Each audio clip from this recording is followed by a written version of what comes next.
सब देवताओं ने जाकर के महादेव से प्रार्थना करी। बोले महाराज, पार्वती ने बहुत तपस्या की आपकी प्राप्ति के लिए, अब कृपा करके हमारे नेत्रों को आप आनंद प्रदान कर दो। इन नेत्रों के सामने विवाह आपका देखने का हमारा बहुत मन है। ब्रह्मा आदि देवताओं के विवाह के प्रस्ताव को सुनकर के महाराज महादेव जी ने सर हिलाया, बोले ठीक है। तभी सप्तऋषि जिनको परीक्षा लेने के लिए भेजा था, उन्होंने आकर के महादेव को बताया।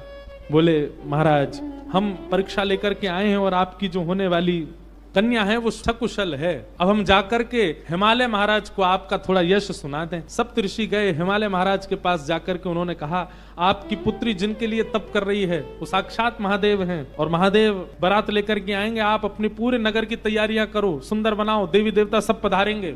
महाराज, पार्वती जी का तप पूर्ण हुआ है, सभी देवताओं को निमंत्रित कर दिया। ब्रह्मा जी ने बोले सब लोग चलो, महादेव बारात लेकर के जाएंगे। शंकर जी की बारात की तैयारी हो रही है। लगे सवारन सकल सुर, वाहन विविध विमान, होई सगुन मंगल सुभद, करहि अप्सरा गान। अप्सराएं गान करने लगी, डुमडुमियां बजने लगी, सहनाइयां बजने लगी, मंगल वाद्य बजने लगे। देवताओं ने अपने अपने वाहन सजा लिए, सब तैयारी करने लगे। बोले महाराज सब चलो, महादेव की बारात जाएगी। भगवान विष्णु पधारे। एक तो पहले से ही इतने सुंदर और बारात में जाने के लिए और सुंदर बनकर के आए। शंख चक्र गदा पद्म लेकर के भगवान नारायण आए। आहा, देख करके सब बलैयां लेने लगे, कितने सुंदर। ब्रह्मा जी चतुर्मुख चारों का श्रृंगार करके आए और सुंदर। इंद्र भी आए, सब देवी देवता सब पधारे। लेकिन तभी सबने पूछा, बोले कि दुल्हा राजा कहाँ हैं? बोले अभी भी शमशान में ही बैठे हैं। कुछ नहीं महाराज, बागंबर लपेटे, हाथ की तकिया लगाए पौड़े हुए हैं दुल्हा महाराज। भगवान विष्णु ने जाकर के कहा, बोले आज आपका ब्याह होना है, नेक सज सवर लो, हैं थोड़े स्नान ध्यान करके नेक शुद्ध है जाओ, बढ़िया सी कोई अचकन पहन लो, सेहरा पहन लो, सिर पर पाग वाग पहन के नेक तैयार है के चलो, ब्याह होना है आपका।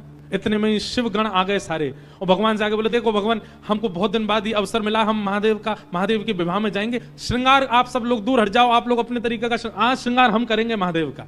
महादेव तो बोले भंडारी, बोले भैया जा को रुचि लग रही हो वही कर लो। भगवान विष्णु ने शंकर जी का हाथ पकड़ा, बोले एकांत में आओ, आपसे कुछ बात करनी है। शंकर जी एकांत में गए। इतने भोले हैं शंकर जी। भगवान नारायण बोले देखो ये विवाह हो रहा है, विवाह में मजाक आदि होते रहते हैं, इसलिए बुरा मत मान जाना बात का। शंकर जी बोले हम तो कोई बुरा मानते नहीं। बोले क्यों?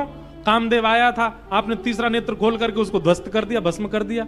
कहीं पता चली सारी सरेज ने कोई ने मजाक कर दी, सोई तीसरा नेत्र खुल गयो, जल के राख हो जाएंगी साली सरेज। ये सब मत करना, विवाह का माहौल है, थोड़ी बहुत मजाक वजाक हो तो सहन कर लेना। वैसे तो आप सहन करते हैं, लेकिन आपके गण कभी कभी उत्तेजित हो जाते हैं, इनको सबको संभालना। और बाकी हम सब चल ही रहे हैं, सब संभालेंगे।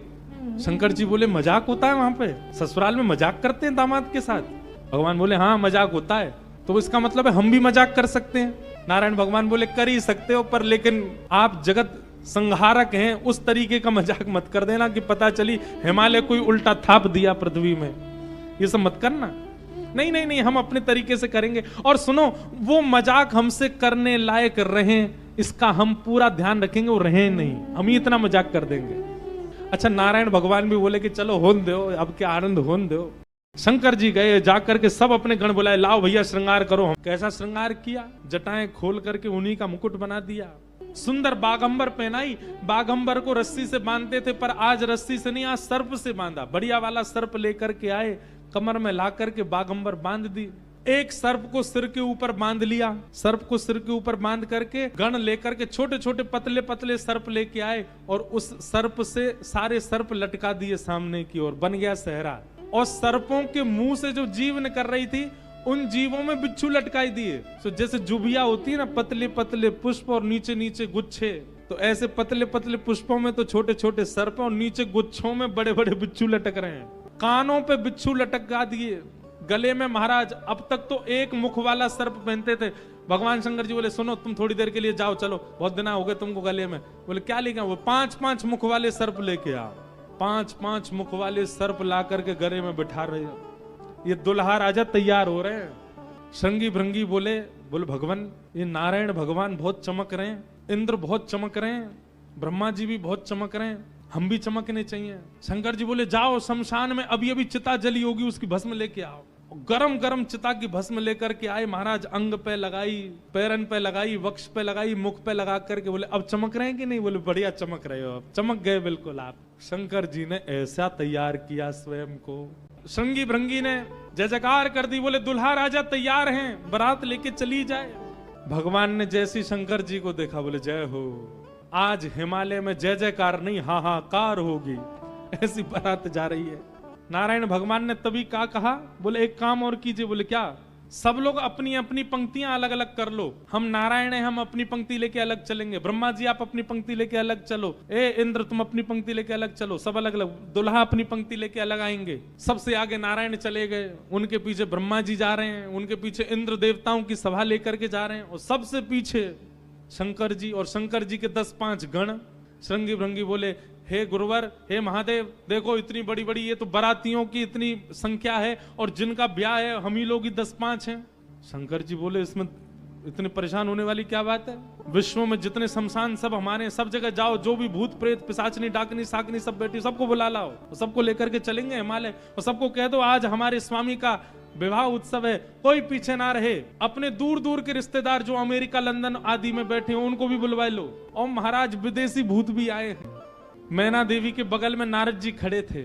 मैना देवी बोली मैं किस मुंह से आपका धन्यवाद करूं, आपने मेरी पुत्री के लिए ऐसे सुयोग वर ढूंढे।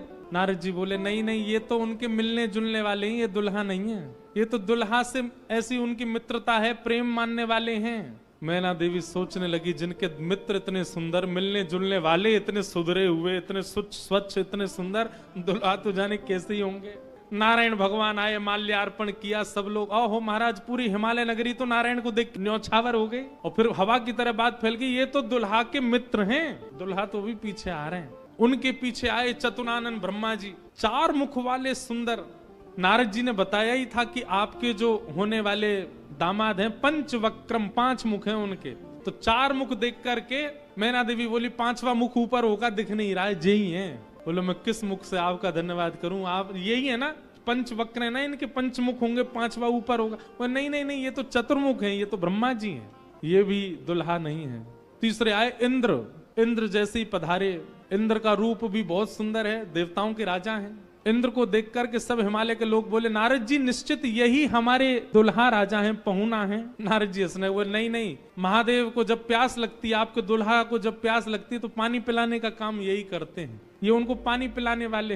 हिमालय के लोग बोले भैया पानी पिलाने वाला इतना सुंदर है, दुल्हा तो जाने कैसा ही होगा। जैसे ही सब देवी देवता जाने लगे, अब दूर से ही हूं हा हा ही आवाज आने लगी। नारद जी बोले बारात आ रही है, अब इन लोगों की व्यवस्था में देख के आता हूं, आप यहीं खड़ी रहना। नारद जी खिसक लिए वहां से, बोले अब तो पता है क्या होने वाला है। बारात में सबसे ज्यादा बच्चे सब पहले ही पहले पहुंच गए, बोले कहां है बारात, कहां है बारात। तभी देखा बारात तो आई नहीं, लेकिन हिमालय के सारे बालक चौकड़ी मार के भागते हुए अपने अपने घरों की ओर भाग रहे हैं। घरों के भीतर गए, माता पिता को भीतर बैठा लिया, भीतर से किवाड़ बंद करके बालक सब अपने छाती पे हाथ धर के सांस लेने लगे जोर जोर से। माता पिता ने पूछी क्या हुआ बच्चों, तुम बारात देख करके आए, बड़ा हाथी देख लिया होगा तभी डर गए। बोले हाथी, बोले हमने क्या देखा, हम कैसे वर्णन करें। बच्चों से पूछे, बोले क्या बात है, बोले अरे बस पूछिए मत, कैसे प्रेत आए। आज निश्चित ही हम हिमाचल के लोगों के किए हुए पाप आज हमको फल के रूप में मिल रहे हैं कि ऐसी बारात देखने को मिली है हमें। एक बिना मुख का बाराती, क्योंकि भूत प्रेत है, बिना मुंह ही नहीं है, उसका शरीर धरीधर है, पहुंच गया, किसी द्वार को खटखटाने लगा, भीतर से खोल करके लोगों ने जैसे उसका रूप देखा, रूप देखते ही स्तब्ध हो गए। बोले हम बाराती हैं, रहने की व्यवस्था कहाँ है। बाराती का मुख देख करके सब बोले तुम तो यहीं रह जाओ, कहीं रह जाओ, हम छोड़ छाड़ के भागे यहाँ से भैया, ऐसी बारात। सब हिमाचल के लोग बोले भैया अगर किसी ने पुण्य किया होगा तो ही बचेगा आज बारात देख करके, नहीं तो जीवित बचने वाला नहीं है, ऐसी प्रचंड बारात आ रही है। भैया कहीं बारात आती है तो पूरी नगरी में सब लोग इकट्ठे होते हैं देखने को, पर आज हिमालय की नगरी पूरी सुनसान हो गई है बारात देख करके, और सब अपने घरों में घुस करके केवल कांप रहे हैं, राम राम जप रहे हैं, बोले आज बचा लो कैसे भी। एक जगह एक आदमी शरबत लेकर के खड़ा था बारातियों को पिलाने के लिए, खूब सारी शरबत के पात्र थे। इतने में ही एक बाराती पहुंच गया। बाराती समझ जाओ कौन, भूत ही था। हिमाचल महाराज ने कहा था कोई बाराती परेशान नहीं जाना चाहिए। और बस शरबत वाला तो बाराती को ही देखता रह गया। बाराती आए और आकर के शरबत उठाए, शरबत उठा करके पीना तो दूर, उससे स्नान और कर लिए, शरबत में ही नहा लिए। शरबत में स्नान देख करके शरबत बटोरने वाला भाज गया। वहां मैना देवी और हिमाचल महाराज खड़े थे। कर्मचारी दौड़े दौड़े आ रहे हैं, बोले बारात आ गई, तुमने शरबत पिलाया? हाँ पिला दिया। पिलाया नहीं, नहला दिया। अच्छा अब चलो ये पकौड़े मंगौड़े बने, ये ले जाओ, रास्ता में सबको पवाओ, किसी और को भेज दीजिए, सेवा का सौभाग्य किसी और को भी दे दीजिए, मुझे प्राण बहुत प्यारे, इकलौता हूं अपने माता पिता का। ऐसी बारात। महादेव नंदी पर सीधे नहीं बैठे, उल्टे बैठे हैं। क्यों? नारायण भगवान कह के गए थे कि मजाक होता है, बोले हम ही प्रारंभ कर दें मजाक। उल्टे बैठ करके गए नंदी पर और श्रृंगी भृंगी से कह रहे हैं, अरे इंद्र की जमात, नारायण की जमात, ब्रह्मा की जमात से कम तो नहीं लग रहे? बोले कि महाराज अपनी जमात से आगे कोई नहीं है, सबरी जमात फीकी पड़ गई हमारी जमात के आगे। ऐसे ऐसे भूत प्रेत, ऐसे ऐसे बराती तो किसी बारात में नहीं गए होंगे, आप चिंता मत करो। महादेव बड़े प्रसन्न है, बोले बहुत बढ़िया, कोई कमी नहीं छूटने पाए, करो बढ़िया व्यवस्था। शिव जी की बारात आ रही है महाराज। मैना देवी हाथ में थाल लेकर के खड़ी हैं। भूत प्रेत पिशाच डाकनी साकनी ये सब तो नगर में ही व्यस्त हैं। नगर में ही जितने लोग थाल ले लेकर के खड़े थे वो उनसे तो ले ही लिया, अब नगर में घरों में घुस घुस करके उनके घर की सामग्री निकाल निकाल के पा रहे हैं। बाराती आए हैं श्रृंगी भृंगी के साथ में, नंदी पर सवार होकर के महादेव जैसे मुख्य द्वार पर पहुंचे। नंदी विशाल, यहाँ के नंदी देखे आपने महादेव के सामने कैसे विशाल नंदी, नंदी नंदी दिख रहे हैं, अभी दुल्हा तो दिख ही नहीं रहा। नंदी इतने सुंदर। नंदी का पूजन किया, पूजन करके महाराज मैना देवी बोली दुल्हा कहाँ है? नंदी के ऊपर बैठे। किनारे आकर के देखा तो उल्टे बैठे, मुख तो दिख ही नहीं रहा है, पीछे का अंग दिख रहा है। मैना देवी बोली श्रृंगी भृंगी से, बोले दुल्हा राजा को कहो घूम जाएं, उल्टे काय को बैठे? श्रृंगी भृंगी बोले ये देव नहीं है, महादेव हैं, ये नहीं घूमेंगे, ये जैसे बैठे वैसे ही रहेंगे। बोले तो फिर तिलक पूजन कैसे होगा? बोले नंदी घूमेगा। नंदी उल्टा जब हुआ तब महादेव बैठे हैं और सबरे काम खराब करवाने वाले श्रृंगी भृंगी हैं। आप नीचे मत उतरना, आप दुल्हा हैं, सासू जी ऊपर आएंगी तिलक करने। शंकर जी भी बिल्कुल भोले भाले, जैसे बता दो वैसे कर रहे हैं। भगवान नारायण वैसे तो बड़े प्रिय हैं, पर वो भी दूर खड़े खड़े उनको भी आनंद आ रहा है, बोले बढ़िया है, ऐसी भी बारात एक होनी चाहिए तो जीवन भर याद रहे सबको। मैना देवी बोली नारद जी ने बताए निश्चित ही श्रेष्ठ ही होंगे, दुनिया के लोग तो पुष्प के श्रृंगार इनने सर्प के किए, सुंदरता ज्यादा है हमारे दामाद की, इसलिए सर्प से ढक रखे नजर नहीं लगे। श्रृंगी भृंगी से कही नेक तो कहो दुल्हा मुखमंडल दिखाएं। महाराज सर्प की लड़ों को हटा करके जैसे ही महादेव ने अपना मुख दिखाया, प्रचंड रूप महादेव का देख करके पूरे मुख पर भस्म लगी हुई थी महादेव के। भस्म लगी है, भस्म के ऊपर ही काजल लगे हैं, भस्म के ऊपर ही पान चबा रखा, मुख से महाराज लाल लाल लर निकल रही हैं। ऐसे विचित्र महादेव को देख करके मैना देवी तो वही मूर्छित होकर के गिर गई, हाथ से थाली वाली गिर गए, चीख मार करके जितनी सखियां थी सब भागी वहां से। महादेव ने श्रृंगी भृंगी को देखा, श्रृंगी भृंगी तो आश्चर्यचकित पड़ गए। महादेव बोले तुम लोगों के मुख इतने मुरझाए से क्यों लग रहे हैं? बोले भगवान स्वागत करने आई थी, ये तो मूर्छित ही हो गई। महादेव बोले सब नगरों के अपने अपने रिवाज हैं, यहाँ मूर्छित होना ही रिवाज होता होगा, दुल्हा को देखते ही सासू माँ मूर्छित हो जाती, यही रिवाज होगा। चलो अपने जनवासे में चलें। और जनवासा कहाँ है? शमशान घाट। जनवासा बनवाया था लेकिन वहां नहीं गए, जहां पर जा सारी बारात वहीं पर जाएगा दुल्हा, और सारी बारात कहाँ है? वो तो शमशान में। शमशान में जाकर के दुल्हा राजा बैठ गए और बार बार श्रृंगी भृंगी से कहें कोई कमी तो नहीं? बोले नहीं बहुत बढ़िया है, सब बिल्कुल बढ़िया है। भगवान नारायण बोले भैया अब हमको चलना चाहिए, महादेव से बात करनी चाहिए, ये तो ऐसे तो काम बनेगा नहीं, ऐसे ब्याह कैसे होगा।